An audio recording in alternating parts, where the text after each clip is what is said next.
नमस्कार दुनिया हालचाल को स्वागत करुछि मु संजय। आसंतु नजर पकाइबा वर्तमान रो मुख्य खबर उपरे।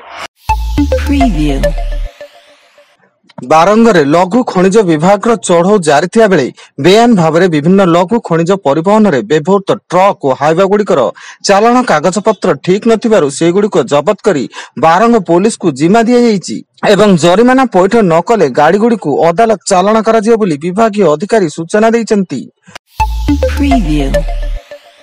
कटक जिला बांकी और बैदेश्वर थाना अंतर्गत कलापतर गोपालपुर रगड़ी अंचल में अबकारी विभाग चढ़ऊ बेले मोट 65 लिटर हाथ तियारी देशी रंधा मद जबत हेबा सह 4 अभियुक्तों को गिरफ्त करी कोर्ट चालाण करा जायछि।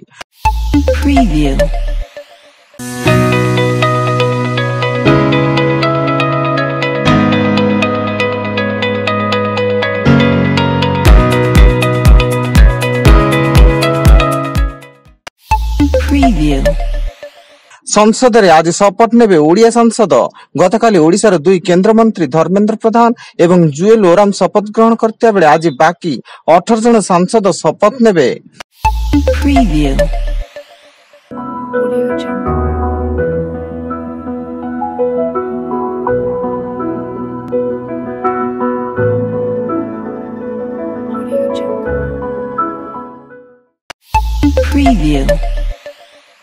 कांग्रेस रो गणतंत्र विरोधी निष्पत्ति प्रतिवाद रे आज राज्यव्यापी बीजेपी पालन करिबो कला दिवस। सबु जिले में जरूरी कालीन परिस्थिति को विरोध करथिबा व्यक्ति को बीजेपी पक्षरु सम्मानित करा जिवो।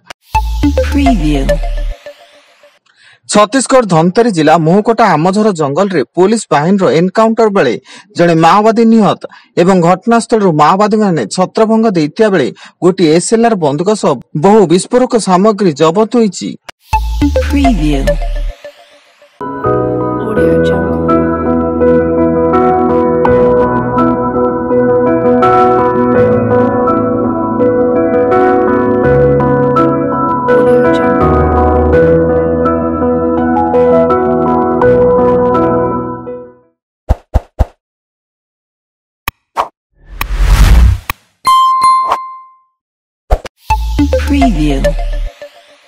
संबलपुर महानगर रे जॉन्डिस आक्रांतक संख्या बढ़िबारे लागिछि।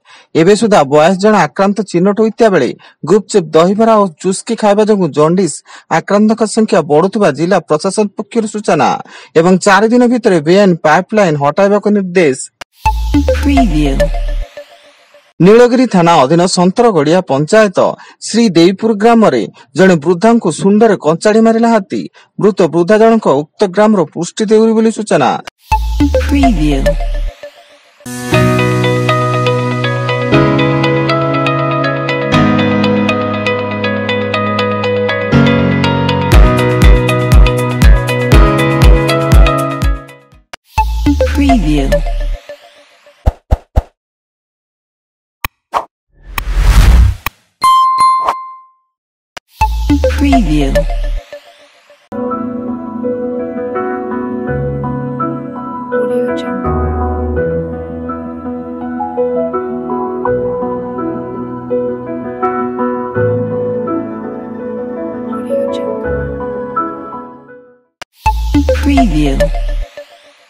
दक्षिण पश्चिम मौसुमी बायु ओडिशा रे सक्रिय होईछि। एथिसह आसंता 27 तारिख बेलकु बंगोपसागर रे एक घूर्णी वलय सृष्टि हेबो, जहा प्रभाव रे 26 तारिख ठारू ओडिशा रे वर्षार परिमाण बढ़िबा सह केतेक स्थान रे प्रबल रु अति प्रबल वर्षा हेबार आशंका रहिछि बोली भारतीय पाणीपाग विभाग पक्षरु पूर्वानुमान होईछि। एवं पीसीसी सभापति शरद पट्टनायक को कालीमाड़ घटना दिनकु दिन अधिक विवादीय हेबार लागिछि।